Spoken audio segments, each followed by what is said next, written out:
Next बच्चों हमारे पास जो चैप्टर है एल्डिहाइड कीटोन और कार्बोक्सिलिक एसिड, उसमें जो है हम लोग कार्बोक्सिलिक एसिड के प्रिपरेशन की हमने बात कर ली थी। अब हम लोग जो है कार्बोक्सिलिक एसिड की केमिकल प्रॉपर्टीज की हम लोग बात करने वाले हैं। देखो हमने प्रिपरेशन और फिजिकल प्रॉपर्टीज ये हमने बात कर ली थी। आज के लेक्चर में हम लोग बात करने वाले हैं chemical properties of carboxylic acid. तो देखो लिखते हैं हम लोग chemical properties of carboxylic acid. Chemical properties of carboxylic acid. Chemical properties of carboxylic acid. बच्चों सुनना, ध्यान से देखना। देखो हमारे पास जो कार्बोक्सिलिक एसिड है ना, ये हमारे पास है कार्बोक्सिलिक एसिड, ये है हमारे पास कार्बोक्सिलिक एसिड। अब देखो इस कार्बोक्सिलिक एसिड में हम लोग कौन सी रिएक्शंस के बारे में पढ़ने वाले हैं वो बात करते हैं। देखो केमिकल प्रॉपर्टीज में देखो सबसे पहले हम लोग उन रिएक्शंस के बारे में पढ़ने वाले हैं जिनमें OH बॉन्ड का, कार्बोक्सिलिक एसिड में OH बॉन्ड का ब्रेकेज होता हो। हम लोग उन रिएक्शन के बारे में पढ़ने वाले हैं जिनमें कार्बोक्सिलिक एसिड में OH बॉन्ड का ब्रेकेज होता हो।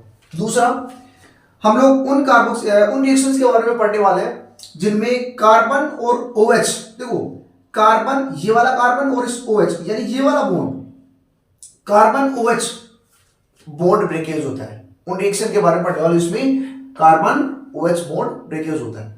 तो सबसे पहले हम लोग हेडिंग डालते हैं। देखो उसमें अगर आप देखोगे सबसे पहले हम लोग हेडिंग डालते हैं, फर्स्ट हमारे पास reaction involving cleavage of OH bond, cleavage of OH bond, ठीक है, क्लीवेज ऑफ OH बॉन्ड। तो ये ध्यान रखना है ना, क्लीवेज ऑफ OH बॉन्ड ये देख सकते हो। अब देखो कौन कौन सी रिएक्शंस है, वो सारी रिएक्शंस हम लोग पढ़ने वाले हैं। सबसे पहले बात करते हैं बच्चों, ये हमारे पास जो है वो कार्बोक्सिलिक एसिड है। इस कार्बोक्सिलिक एसिड की रिएक्शन मैं सोडियम मेटल के साथ करवाऊंगा। और आपने पढ़ा है, देखो अल्कोहल फ्यूनल एथर चैप्टर में हमने पढ़ा है कि अगर आप जो है एसिड को किसी मेटल से आप रिएक्ट करवाओगे तो हमेशा हाइड्रोजन गैस लिबरेट होती है। देखो क्या होगा, यहां से ये अपना H+ लूज करेगा, उस H+ को क्या करेगा, सोडियम इलेक्ट्रॉन देके हाइड्रोजन बनाएगा। सुनना, देखो यहां पे ये अपना H+ लूज किया, अब इस H+ को क्या करेगा, सोडियम इलेक्ट्रॉन देगा तो ये किस में कन्वर्ट होगा, H में कन्वर्ट हो जाएगा। ऐसा एक मॉलिक्यूल आया, एक H दे दिया उसने, फिर कोई दूसरा मॉलिक्यूल वो H+ देगा, उस H+ को दूसरा सोडियम क्या करेगा, उसको इलेक्ट्रॉन देगा। तो आप एक चीज यहां देख सकते हो, यहां पर हमें 2 कार्बोक्सिलिक एसिड की रिक्वायरमेंट हो रही है और यहां पर भी 2 सोडियम की, यानी 2 मोल हमें कार्बोक्सिलिक एसिड चाहिए और 2 मोल हमें सोडियम चाहिए, 1 मोल हाइड्रोजन लिबरेट करने के लिए। इस रिएक्शन से आपको पता चल रहा है पूरा। तो बच्चों यहां पे आप पूरा देख सकते हो कंसेप्ट है ना। तो देखो इसमें हमें कितने मोल हमें यूज करने पड़ रहे हैं, इसके 2 मोल, और सोडियम भी कितने, 2 मोल। जैसा अगर आप ऐसा करोगे तो आपके पास में क्या बनेगा, देखो इसके कितने मोल बनेंगे, देखो RC डबल बॉन्ड ONA, क्योंकि H+ लूज किया, सोडियम ने क्या किया, इलेक्ट्रॉन दिया है हाइड्रोजन को, तो सोडियम खुद Na+ में कन्वर्ट हो गया। आई बात समझ भाई, इसने क्या किया, अपना H+ दिया, सोडियम ने इसको इलेक्ट्रॉन दिया, तो ये कन्वर्ट हो गया हाइड्रोजन में, और ये किसमें कन्वर्ट हो गया, Na+ में। अब ये Na+ आए जो CO- के ऊपर जाके बैठ जाएगा और हमारे पास बनेगा इस तरीके से, ठीक है। तो ये आप देख सकते हो पूरा ये हमारे पास बना, और एक हाइड्रोजन गैस यहां पर क्या हुई, लिबरेट हो गई। हाइड्रोजन गैस जो है यहां से लिबरेट हो गई, निकल गई हाइड्रोजन गैस। रिएक्शन क्लियर है यहाँ पे। तो पहली रिएक्शन है, आप खुद देख सकते हो उसमें है ना, OH बॉन्ड का ब्रेकेज हो रहा है। भाई ये वाला OH बॉन्ड ही तो ब्रेक हो रहा है, तभी तो उसने H+ दिया। ऐसे हम लोग देखो सेकंड रिएक्शन की बात करने वाले हैं। ये मेरे पास है कार्बोक्सिलिक एसिड, क्या मेरे पास है, कार्बोक्सिलिक एसिड। और बच्चों इसकी रिएक्शन मैं करवा रहा हूं NaOH के साथ। किसके साथ, NaOH के साथ। अब ये सिंपल एसिड बेस रिएक्शन है। कार्बोक्सिलिक एसिड यहां पर एसिड है, NaOH यहां पे बेस है, और आपको पता है कि जब एसिड और बेस की रिएक्शन होती है तो क्या बनता है, सोल्ट प्लस वाटर बनता है, ठीक है। तो आप देख सकते हो तो इसमें क्या बनेगा, salt plus water, ONA plus H2O। बच्चों आप यहां पे भी देख सकते हो, क्योंकि अगर एसिड है तो अपना H+ देगा, और ये बेस है तो क्या देगा, OH- देगा। तो आप खुद देख सकते हो एसिड बेस रिएक्शन है, ये मेरे पास एसिड, ये मेरे पास बेस, दोनों रिएक्ट करेंगे तो मेरे पास क्या बना, ये मेरे पास बनता है देखो सोल्ट, और ये आप देख सकते हो क्या बना मेरे पास, वाटर। क्लियर है। ऐसे हमारे पास देखो उसमें थर्ड रिएक्शन है, मैंने इस कार्बोक्सिलिक एसिड की रिएक्शन NaHCO3 सोडियम बाइकार्बोनेट के साथ करवाया, सोडियम बाइकार्बोनेट के साथ। बड़ी सिंपल रिएक्शन है बच्चों, देखिए सोडियम बाइकार्बोनेट के साथ मैंने इसमें रिएक्शन करवाई। अब सुनना, देखो देखो सोडियम भाई, अब देखो यहाँ पे अगर आप बात करोगे ना तो ये इसमें भी क्या होगा, Na+NaSCO3 माइनस होगा, फिर SCO3 माइनस होगा H+। बिल्कुल, देखो यहां से पहले क्या होगा, ये कार्बोक्सिलिक एसिड है, अपना H+ रिलीज करेगा, ठीक है।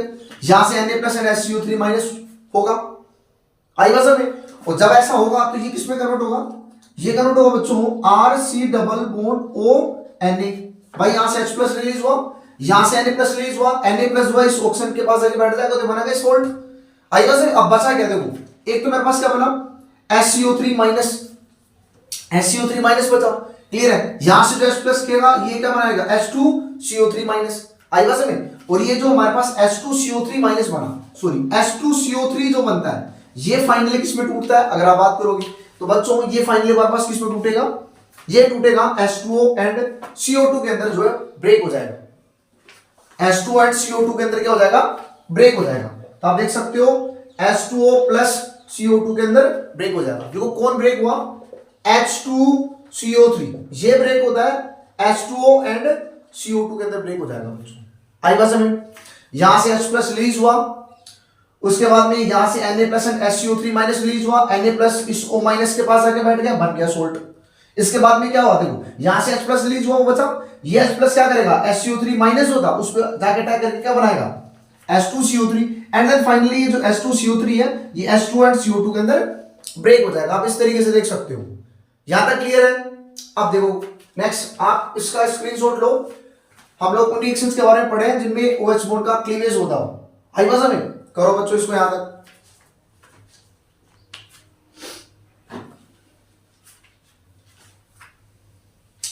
अब बच्चों देखो यहां से एक इंपॉर्टेंट चीज पूछी गई आपके एग्जाम के अंदर, सुनना। देखो मेरे पास कोई कार्बोक्सिलिक एसिड है, ये मेरे पास क्या है, एक कोई कार्बोक्सिलिक एसिड है। बच्चों आप इस कार्बोक्सिलिक एसिड को जब पानी में डालते हो, मैंने इस कार्बोक्सिलिक एसिड को क्या किया, पानी में डाला। अब ये एसिड है तो पानी में जाके क्या करेगा, अपना H+ रिलीज करेगा।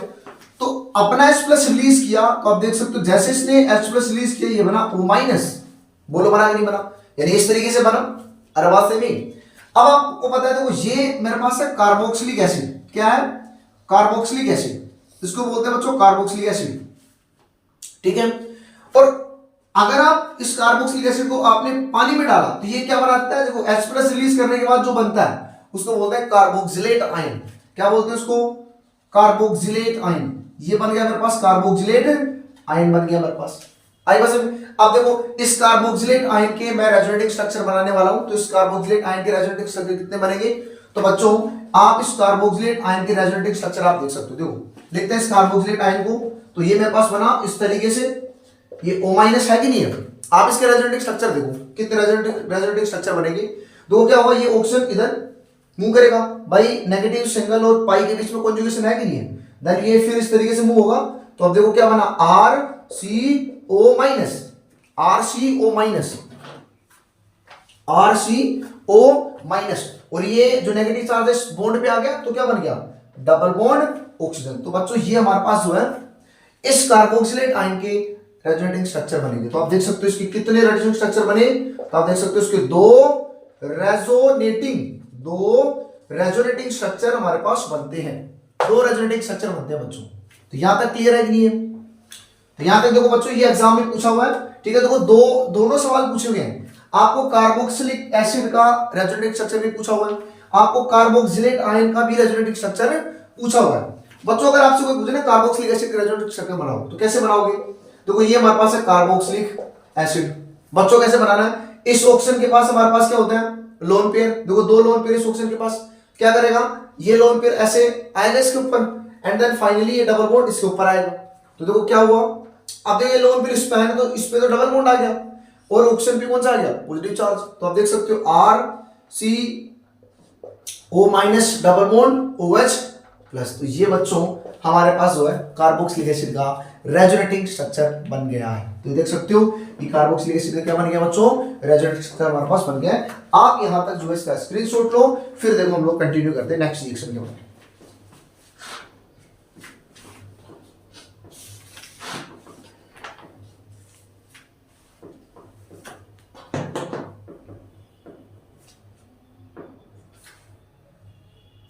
नेक्स्ट बच्चों देखो बात करते हैं इसमें एसिडिक स्ट्रेंथ की। देखो पहले हम इन रिएक्शन के बारे में OH बॉन्ड का ब्रेकआउट होता है। अब बात करते हैं एसिडिक स्ट्रेंथ के बारे में, ठीक है, कार्बोक्सिलिक एसिड के एसिडिक स्ट्रेंथ के बारे में बात करते हैं। तो सिंपल सा कंसेप्ट हमने पढ़ा है, जो कार्बोक्सिलिक एसिड है, एसिडिक स्ट्रेंथ है, उसका हमने एक सिंपल से कंसेप्ट पढ़ा कि एसिडिक स्ट्रेंथ जो है वो डायरेक्टली प्रोपोर्शनल होती है किसके, इलेक्ट्रॉन विड्रॉइंग ग्रुप के, एंड इनवर्सली प्रोपोर्शनल होती है किसके, आप देख सकते हो, इलेक्ट्रॉन डोनेटिंग ग्रुप के। तो बच्चों हम लोग हेडिंग डालते हैं इसमें एसिडिक स्ट्रेंथ, बहुत इंपॉर्टेंट टॉपिक है acidic strength. Exam point of view से बच्चों आपका ये जो टॉपिक है एसिडिक स्ट्रेंथ वो इंपॉर्टेंट है। स्टार्ट करते हैं बच्चों, देखो उसको एसिडिक स्ट्रेंथ। देखो एसिडिक जो स्ट्रेंथ होती है, मैं इसको एएस से लिख रहा हूं बच्चों, एसिडिक स्ट्रेंथ को मैं एएस से लिख रहा हूं। एसिडिक स्ट्रेंथ जो है वो डायरेक्टली प्रोपोर्शनल होती है बच्चों इलेक्ट्रॉन विड्रॉइंग ग्रुप के, एंड इनवर्सली प्रोपोर्शनल होती है इलेक्ट्रॉन डोनेटिंग ग्रुप के बच्चों।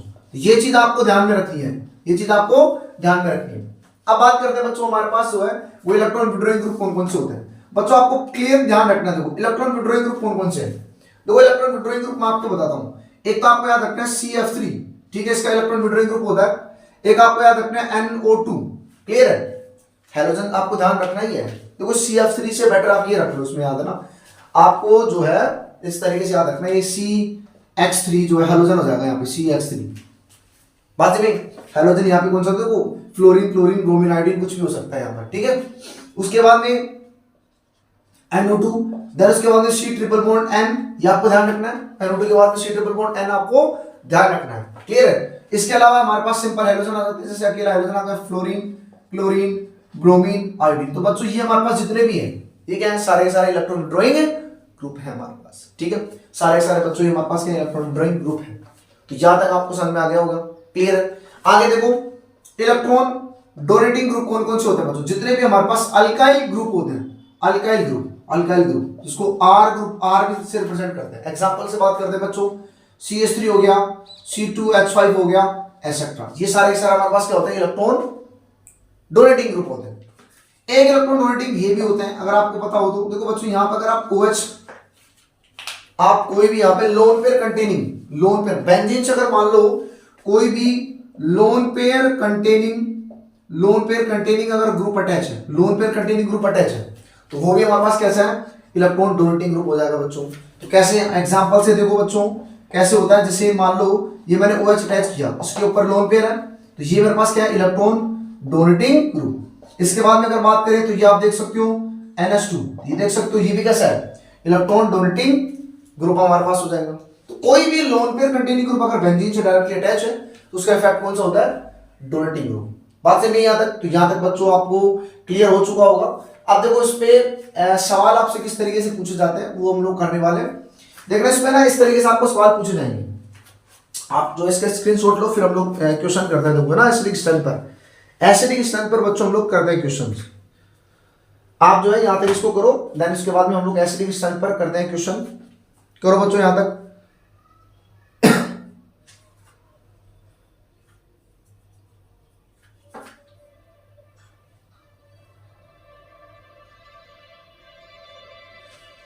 देखो बच्चों इस पर क्वेश्चन आता है किस तरीके से आपको एसिडिक स्ट्रेंथ पूछेगा कार्बोक्सिलिक एसिड की, फर्स्ट देखना बच्चों। आपको इस तरीके से सवाल दे सकता है, इसने दिया CH3, ये CH2 और C डबल बॉन्ड OH, फिर ये CH2 C double bond OH, आपको ऐसे सवाल दे दिया बच्चों, ठीक है। यहां से उसने अटैच किया फ्लोरीन और यहां उसने अटैच किया क्लोरीन। प्यारे बच्चों देखो दोनों को देखो, ये यहां तक ये सेम है, चेंज किसका है, इसमें फ्लोरीन इसमें क्लोरीन। अब है ना देखो फ्लोरीन और क्लोरीन दोनों हमारे पास क्या है, इलेक्ट्रॉन विड्रॉइंग ग्रुप है, लेकिन ज्यादा स्ट्रॉन्ग इलेक्ट्रॉन विड्रॉइंग ग्रुप कौन है, ठीक है। तो आपके पास आएगा आंसर, सर फ्लोरीन इसमें स्ट्रॉन्ग इलेक्ट्रॉन विड्रॉइंग ग्रुप है। और आपको पता है कि जितना ज्यादा हमारे पास विड्रॉइंग ग्रुप होगा उसकी एसिडिक स्ट्रेंथ भी क्या होगी, उतनी ही ज्यादा होगी। तो आप यहाँ पे देख सकते हो इन दोनों में इसकी एसिडिक स्ट्रेंथ हमारे पास क्या होगी, ज्यादा होगी। यहां तक क्लियर है। दूसरा सवाल बच्चों मेरे पास ये है, ये मेरे पास है बच्चों यहाँ पर कार्बोक्सिलिक एसिड और यहां पर मैंने अटैच कर दिया C ट्रिपल बॉन्ड N, और दूसरा मेरे पास यहाँ पे है और इस तरीके से C कार्बोक्सिलिक एसिड और यहाँ पे OCH3 अटैच हो गया, आई बात में। और तीसरा अगर आप बात करोगे तो ये मेरे पास है कार्बोक्सिलिक एसिड। तो बच्चों ये मेरे पास A है, ये मेरे पास B है और ये मेरे पास C है, ऐसा आपको सवाल दिया हुआ है। और इसमें इस कार्बोक्सिलिक एसिड का एसिडिक स्ट्रेंथ आपसे पूछा हुआ है। तो कैसे करोगे बच्चों, सुनना देखो। मैंने आपको एक चीज सिखाई थी कि एसिडिक स्ट्रेंथ जो है वो विड्रॉइंग के डायरेक्टली होता है, डोनेटिंग के इनवर्सली प्रोपोर्शनल होता है। पहले बच्चों देखो यहां तक ये सब कुछ सेम है, यहां तक ये सब कुछ सेम है, लेकिन डिफरेंस क्या है, इसमें ये है, उसमें ये है, और इसमें हाइड्रोजन अटैच है। यहाँ पे देखो कुछ नहीं है, तो आप क्या मानोगे, हाइड्रोजन से इसमें अटैच है। देखो हाइड्रोजन का हमारे पास कोई इफेक्ट नहीं होता इसमें। यहाँ पे ऑक्सीजन पेयर, 2 लोन पेयर, और मैंने आपको बताया था कि कोई भी लोन पेयर कंटेनिंग ग्रुप अगर बेंजीन से डायरेक्टली अटैच है तो उसका कौन सा इफेक्ट होता है, डोनेटिंग। तो बच्चों इसका कौन सा इफेक्ट हो गया, इलेक्ट्रॉन डोनेटिंग ग्रुप। और इस C ट्रिपल बॉन्ड एंड का कौन सा इफेक्ट हो गया, देख सकते हो बच्चों, इलेक्ट्रॉन विड्रॉइंग ग्रुप। तो ये हमारे पास है इलेक्ट्रॉन विड्रॉइंग ग्रुप, और इसके अनुसार आप बता सकते हो कि हमारे पास सबसे ज्यादा सिलेक्शन किसकी होगी, ए वाले की होगी, देन उसके बाद में सी वाले की होगी। इसका कोई इफेक्ट नहीं भाई, इसका तो डोनेटिंग का जो कि कम करेगा, इसका कोई इफेक्ट नहीं है। तो क्या आएगा मेरे पास सी, और इसके बाद में क्या आएगा, बी मेरे पास आएगा। तो बच्चों ये हमारे पास इस तरीके से एसिडिक स्ट्रेंथ का ऑर्डर पूछेगा। यहां तक क्लियर है। एक क्वेश्चन और देखो बच्चों, आपको एसिडिक स्ट्रेंथ का ऑर्डर किस तरीके से और पूछ सकता है। तो अगर मेरे पास ये CH, इधर क्लोरीन लगा हुआ है, इधर क्लोरीन, और इधर कार्बोक्सिलिक एसिड ऐसे लगा हुआ है, राइट। इसके बाद बात करते हैं बच्चों, CH, ये मेरे पास fluorine, CH2, C double bond OH ऐसे लगा हुआ है, ध्यान से सुनना बच्चों। इसमें देखो एक जो फ्लोरीन है इसका नेचर है इलेक्ट्रॉन विड्रॉइंग ग्रुप, इसमें क्लोरीन है, इसमें भी क्लोरीन है, इसका भी इलेक्ट्रॉन विड्रॉइंग ग्रुप, इसका भी इलेक्ट्रॉन विड्रॉइंग ग्रुप। बच्चों इसमें दो विड्रॉइंग ग्रुप लगे हुए हैं, इसमें एक ही विड्रॉइंग ग्रुप लगा हुआ है, इसलिए ये वाले की ज्यादा एसिडिक, ये जो है हमारे पास इसकी एसिडिक्शन क्या हो जाएगी, ज्यादा हो जाएगी। इसमें दो विड्रॉइंग ग्रुप है, इसमें एक ही विड्रॉइंग ग्रुप लगा हुआ है, और जितना ज्यादा विड्रॉइंग ग्रुप होगा उसकी एसिडिक्शन क्या होगी, उतनी ही ज्यादा होगी। तो आप यहां पे देख सकते हो इसकी एसिडिक्शन क्या हो जाएगी, ज्यादा हो जाएगी इससे। यहां तक क्लियर है कि नहीं?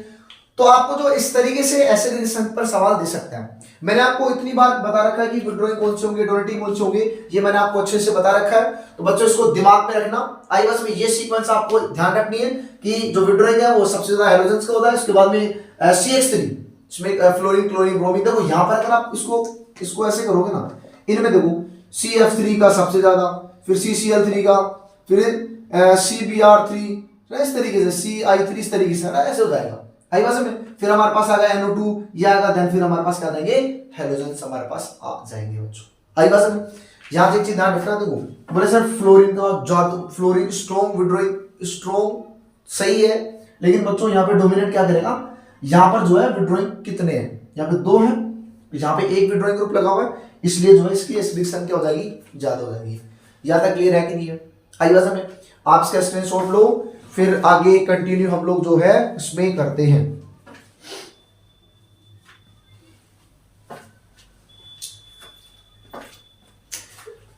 अब बच्चों देखो इसमें ना एक चीज और पूछता है आपको, एसिडिक स्ट्रेंथ आपसे पूछेगा ही। तो इस एसिडिक स्ट्रेंथ को ना वो ऐसे भी देगा, एसिडिक स्ट्रेंथ को ना पूछेगा Ka ऑर्डर बताओ, क्या बताओ, Ka ऑर्डर बताओ। एक ऑर्डर आपसे पूछेगा pK ऑर्डर।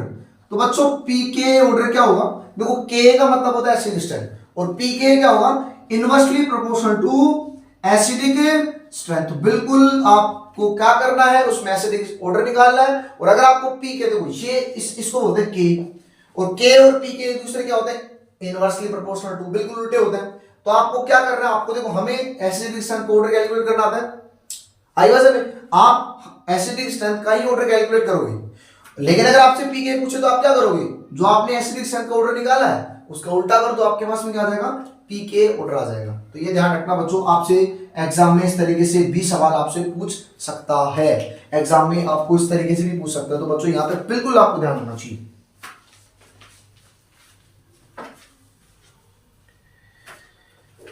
अब बच्चों देखो उसमें जो सवाल आए हुए एग्जाम के अंदर उस पर डिस्कस करते हैं, ठीक है, कि जो हमारे पास कार्बोक्सिलिक एसिड है, ठीक है, वो ज्यादा एसिडिक होता है फिनोल से, रीजन बताओ उसका। एक ऐसा सवाल आपके पास में आया हुआ है एग्जाम के राजस्थान बोर्ड में 2 बार पूछ चुका था ये सवाल है ना, और ये नीट के अंदर भी एक बार पूछा हुआ था। तो मैं बता दूं देखो उसका रीजन है क्या, कि हमारे पास जो कार्बोक्सिलिक एसिड है वो एल्कोहल से OH की बात करें, जो फिनोल है उससे ज्यादा एसिडिक क्यों होता है, सुनना देखो। क्वेश्चन हमारे पास क्या है, क्वेश्चन हमारे पास क्या है, देखो carboxylic acid is more acidic than phenol. Question देखो,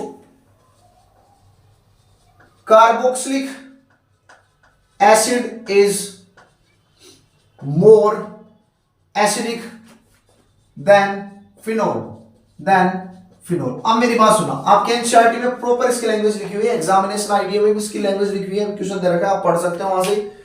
मैं इसको समझा देता हूं ऐसा क्यों है। देखो कार्बोक्सिलिक एसिड जो है ज्यादा एसिडिक होता है फिनोल के कंपैरिजन में। रीजन क्या है? Why, reason why. सुनना देखो, अब सुनना देखो बच्चों, मान मेरे पास ये क्या है? Carboxylic acid. क्या है मेरे पास? ये कार्बोक्सिलिक एसिड। और ये मेरे पास क्या है? फिनोल। क्या है मेरे पास? फिनोल। बिल्कुल, ये मेरे पास क्या है? फिनोल। और ये मेरे पास क्या है? Carboxylic acid. क्या है मेरे पास? Carboxylic acid. वो फिनोल है, ये मेरे पास क्या है? Carboxylic acid. सुनना, कार्बोक्सिलिक एसिड, फिनोल। अब ये ज्यादा एसिडिक होता है फिनोल की कंपैरिजन में। रीजन बताओ सर। देखो अगर आप इसको पानी में डालें, ये भी H+ देगा, ये भी H+ देगा। यहां तक क्लियर है बच्चों? जब आप इसको पानी में देखो, एक्चुअली ये होता है कि जो एसिडिक स्ट्रेंथ होती है वो, अगर आप कंसेप्ट देखोगे तो क्या होता है? Acidic strength is directly proportional. देखो ऐसे कंसेप्ट होता है हमारे पास, acidic strength is directly proportional to stability of conjugate base,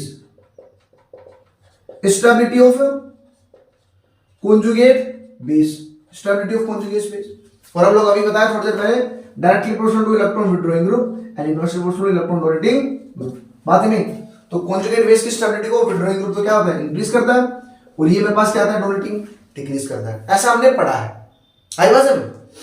तो आपको क्या देखना है? इस कार्बोक्सिलिक एसिड का कॉन्जुगेट देखना है। तो बच्चों ये क्या करेगा? अपना H+ रिलीज करेगा। H+ रिलीज करने के बाद इसका कॉन्जुगेट बनेगा कुछ इस तरीके से, बना नेगेटिव चार्ज। ये बना इसका कॉन्जुगेट।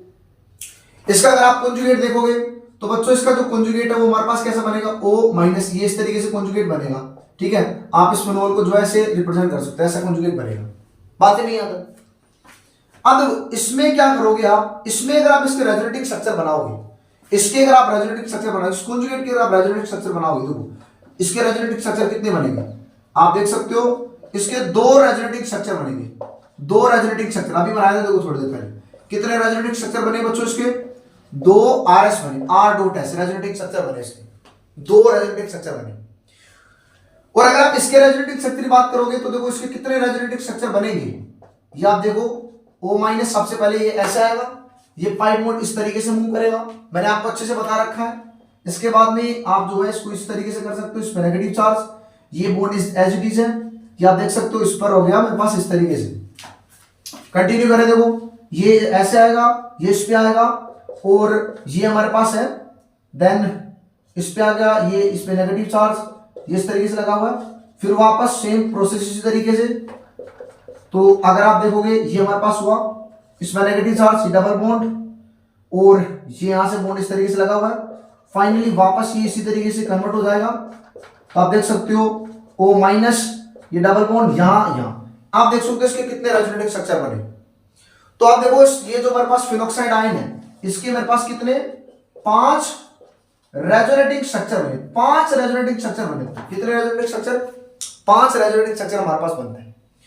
और आपने एक चीज पढ़ी है कि सर कॉन्जुगेट बेस की जो स्टेबिलिटी है वो नंबर ऑफ रेजोनेटिंग स्ट्रक्चर पर डिपेंड करती है। यानी जितने ज्यादा देखो रेजोनेंस करता है क्या? रेजोनेंस मॉलिक्यूल की स्टेबिलिटी देता है। ठीक है, जितना ज्यादा रेजोनेंस होगा मॉलिक्यूल उतना ज्यादा क्या होगा? स्टेबल होगा। आई बस।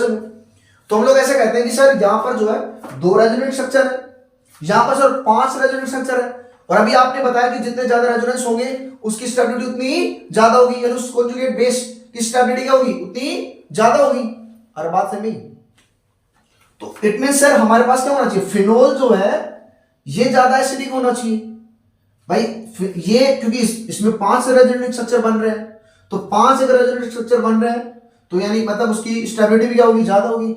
उसकी कॉन्जुगेट बेस की स्टेबिलिटी क्या होगी? ज्यादा होगी। अगर ज्यादा होगी तो क्या होगा? उसका एसिडिक स्ट्रेंथ भी क्या होगा? ज्यादा होगा। बिल्कुल सही है।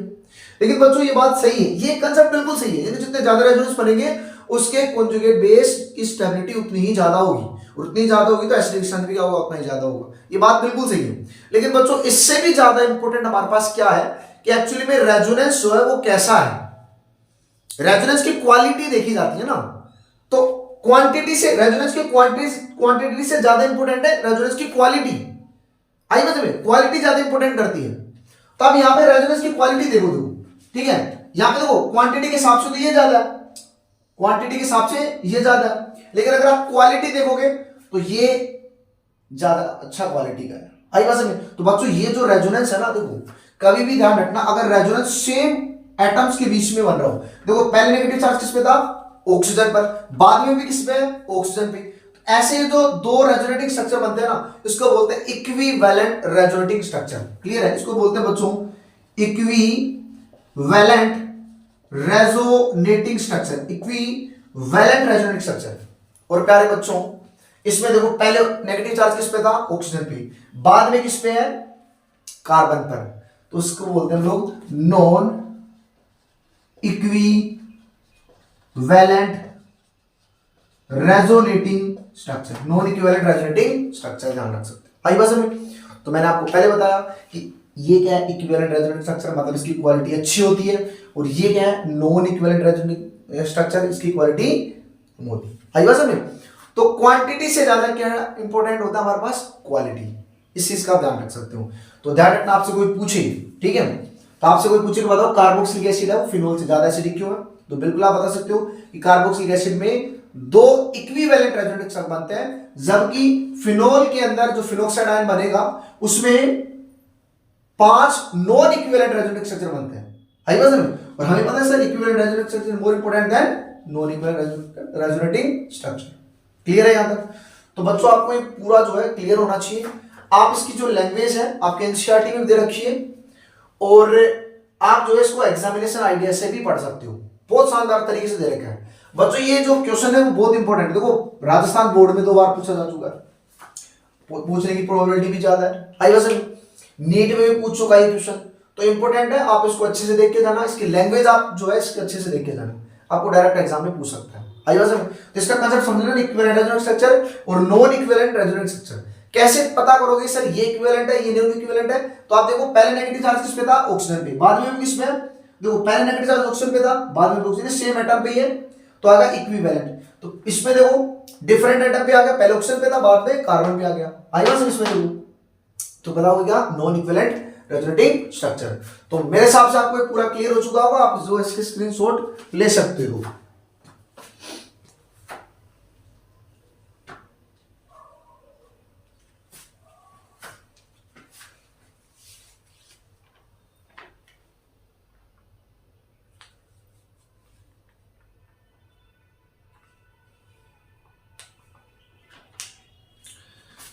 अब बच्चों देखो उसमें बात करते हैं हम लोग नेक्स्ट रिएक्शन, जिसमें कार्बन OH बॉन्ड का क्लीवेज होता हो, कार्बन OH बॉन्ड का क्या होता हो, क्लीवेज होता हो, वो हम लोग देखने वाले हैं। कार्बन OH बॉन्ड का क्या होता हो, क्लीवेज होता हो। सुनना देखो अब क्या करने वाले हैं, देखो सेकंड हमारे पास है reaction involving cleavage of carbon OH bond, उनकी हम लोग बात करने वाले हैं। और सबसे पहले हम लोग उसमें पढ़ते हैं फॉर्मेशन ऑफ एनहाइड्राइड, ठीक है, फॉर्मेशन ऑफ एनहाइड्राइड। बिल्कुल बच्चों एनहाइड्राइड हम लोग कैसे बनाते हैं ये हमें पता होना चाहिए, एनहाइड्राइड को किस तरीके से बनाते हैं। देखो क्या करना है बच्चों, आपको क्या करना है, देखो 2 हमें एसिड के मॉलिक्यूल लेने हैं, क्या करने हैं, 2 हमें एसिड के मॉलिक्यूल लेने हैं। तो बिल्कुल आपको पता होना चाहिए, देखो मैंने 2 एसिड के मॉलिक्यूल ले लिए, एक मॉलिक्यूल मेरे पास ये है, एक मॉलिक्यूल मेरे पास एसिड का ये, आई बात समझ? और आपको क्या करना है, देखो उसमें आपको इसमें से एक H2O का मॉलिक्यूल बाहर निकालना है। और जब आप इसको H2O, देखो 2 मोल एसिड की रिएक्शन हम लोग करवाते हैं किसके साथ, मिनरल एसिड के साथ। मिनरल एसिड कौन सी है हमारे पास, H2SO4, या आप जो बच्चों इसमें P2O5 भी यूज कर सकते हो, P2O5 भी यूज कर सकते हो। क्लियर है? उसमें सिंपल क्या करोगे आप, एक H2O का मॉलिक्यूल निकाल दो, तो आपके पास में क्या आ जाएगा, एनहाइड्राइड बन जाएगा बच्चों। इसको बोलते हैं देखो एनहाइड्राइड, ये आप देख सकते हो बच्चों, क्या हो गया, एनहाइड्राइड। ये हमारे पास H2O मॉलिक्यूल यहां से रिमूव हो गया, एनहाइड्राइड हमारे पास। क्लियर है? तो ये हमारे पास सेकंड हमारे पास आता है बच्चों, सेकंड जो है, सेकंड देखो क्या आएगा हमारे पास, सेकंड हमारे पास आता है इसमें formation of ester, formation of ester. बच्चों ये आपने अल्कोहल फिनोल एथर में भी पढ़ रखा है। क्या करेंगे सर, अल्कोहल जो एसिड की रिएक्शन है वो एल्कोहल के साथ करवा दूं इन द एसिडिक मीडियम, ठीक है, तो हमारे पास एस्टर बनेगा।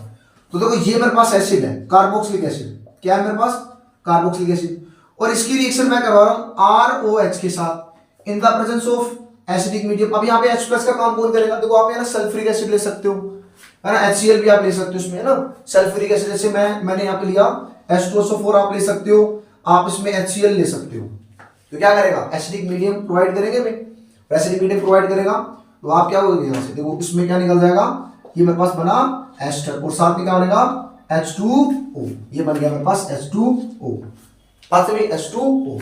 ये देख सकते हो ये मेरे पास एसिड है, ये मेरे पास एल्कोहल है, तो देख सकते हो ये मेरे पास क्या बना एस्टर, ये मेरे पास देखो ये हो गया मेरे पास एनहाइड्राइड, एस्टर एंड एनहाइड्राइड। तो दो रिएक्शन होगी, आप देख सकते हो इसमें कार्बन OH बॉन्ड टूट रहा है, इसमें भी क्या हो रहा है, कार्बन OH बॉन्ड टूट रहा है। तो आप ध्यान से सुनना बच्चों, इसमें दोनों में देखो कार्बन OH बॉन्ड टूट रहा है, मैं आपको बताता हूँ, देखो इसमें यहाँ देखो कार्बन OH बॉन्ड टूट रहा है, और इसमें भी अगर आप देखोगे तो इसमें भी क्या हो रहा है, यहाँ से कार्बन OH बॉन्ड टूट रहा है, ये वाला बॉन्ड यहाँ से ब्रेक होगा, ठीक है, ये RO- ये H+, ठीक है, OH जाके H2O बनाया और ये RO- जाके इस कार्बन पे अटैक करेगा तो बनेगा हमारे पास एस्टर का फॉर्मेशन हो जाएगा। क्लियर है, तो दोनों रिएक्शन आप दो देखो।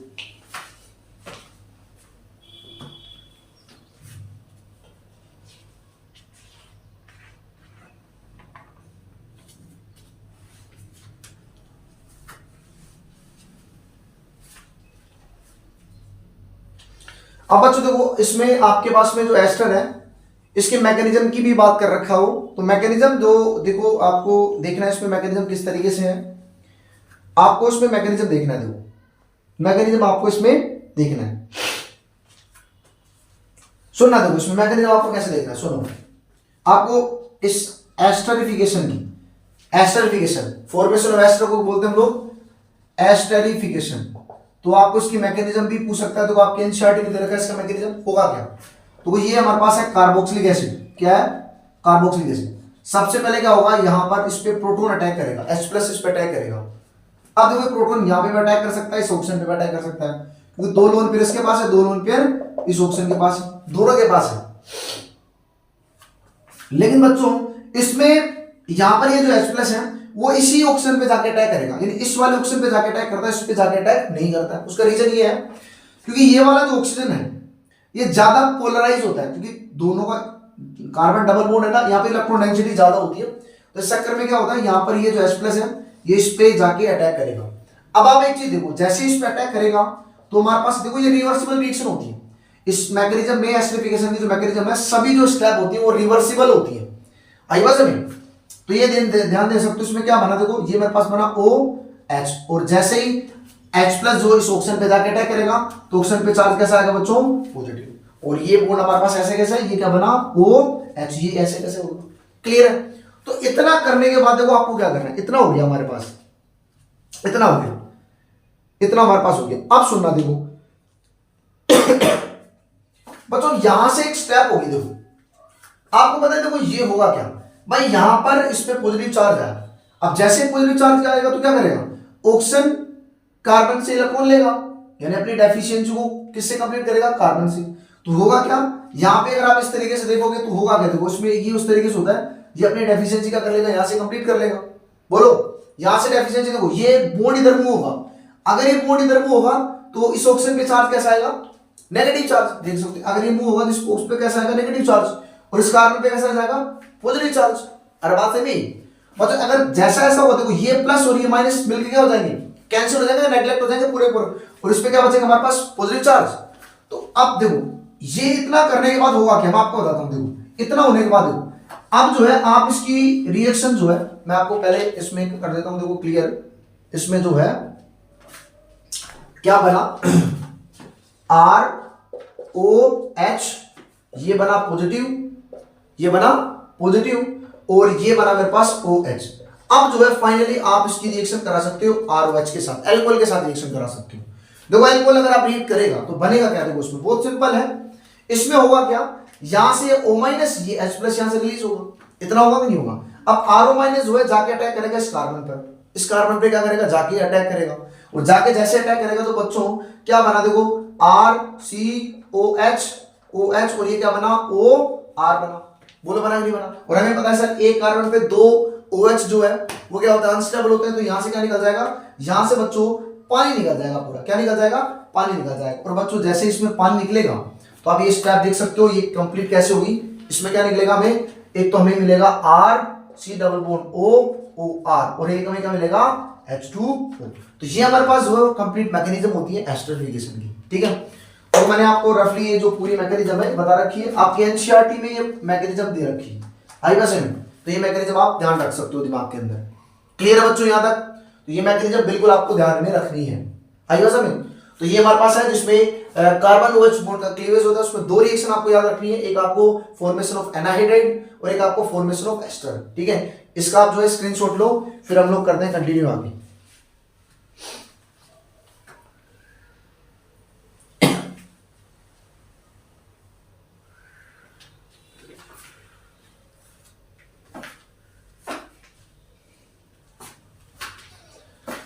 अब बच्चों देखो उसमें नेक्स्ट हम लोग करने वाले हैं, सुनना देखो नेक्स्ट क्या है। थर्ड जो रिएक्शन है इसकी जो थर्ड रिएक्शन है वो है थर्ड रिएक्शन, बिल्कुल देखो रिएक्शन ऑफ आप देख सकते हो PCl5 PCl3 एंड SOCl3, बिल्कुल आपसे पहले देखो यानी आपको देखना रिएक्शन ऑफ PCl5, ठीक है, PCl3 एंड SOCl2। ये आपने हेलोअल्केन हेलोअरिन चैप्टर में पढ़ा है, अल्कोहल फिनोल एथर में भी पढ़ा है। इसको बोलते हैं बच्चों थायोनिल क्लोराइड, थायोनिल क्लोराइड भी बोलते हैं इसको। होगा क्या मैं आपको बताता हूं, देखो ये मेरे पास है कार्बोक्सिलिक एसिड, ये मेरे पास है कार्बोक्सिलिक एसिड, इसकी रिएक्शन सबसे पहले करवाएंगे PCl5 के साथ, उसके बाद में PCl3 के साथ, देन हम लोग रिएक्शन करवाएंगे SOCl2 SOCl2। देखो आप ऐसे कर लो ऐसे ना, इसमें SOCl2 जिसका नाम है थायोनिल क्लोराइड, थायोनिल क्लोराइड, ठीक है। और इसमें आप करो जो है PCl3 के साथ, PCl3 के साथ। देखो बच्चों क्या करना है, अगर आप PCl5 के साथ रिएक्शन करवा रहे हो तो बहुत सिंपल है, इसमें आपको कौन सा बॉन्ड तोड़ना है, कार्बन OH बॉन्ड आपको तोड़ना है। तो क्या करोगे, देखो यहां से आप क्या करोगे, देखो बहुत सिंपल है, अगर आप ना इसमें इस तरीके से देख रहे हो क्या करोगे, देखो सुनो PCl5 है, इसमें PCl5 में देखो एक क्लोरीन मैंने आपको बताया था इस बॉन्ड के नीचे लो और दूसरा क्लोरीन इस वाले बॉन्ड के नीचे लो। अब बचा हमारे पास PCl3, तो इस PCl3 को ऐसे बीच में ले लो, तो देखो ये इस तरीके से बॉन्ड आप ब्रेक कर लो, इस तरीके से आप ब्रेक कर लो बॉन्ड, तो क्या बना देखो POCl3, इधर ये बना और इधर क्या बना HCl। तो इसमें क्या बना आप बिल्कुल देख सकते हो, इस तरीके से आप देख सकते हो।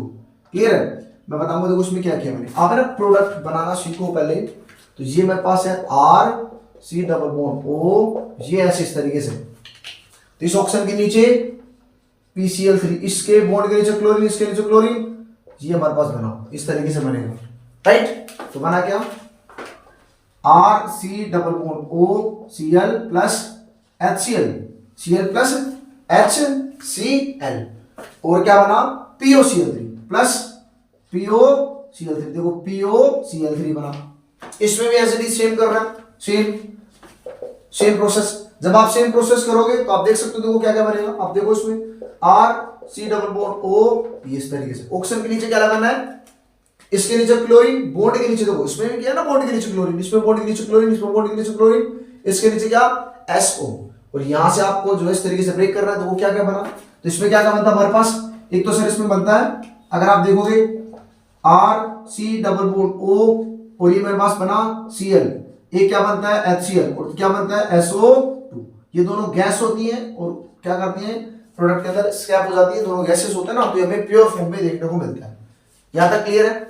इसमें देखो PCl3 के साथ रिएक्शन करवाई थी, ठीक है, वहां पे PCl3 को रेड फास्फोरस प्लस X3, वो ये सेम ही है PCl3, ठीक है। जैसे PCl3 गैस हुआ ना, आप ऐसे भी देखा दो red phosphorus plus Cl2, red phosphorus plus Cl2 इस तरीके से देगा। तो बच्चों आपको क्या करना है, इसमें वही सेम है।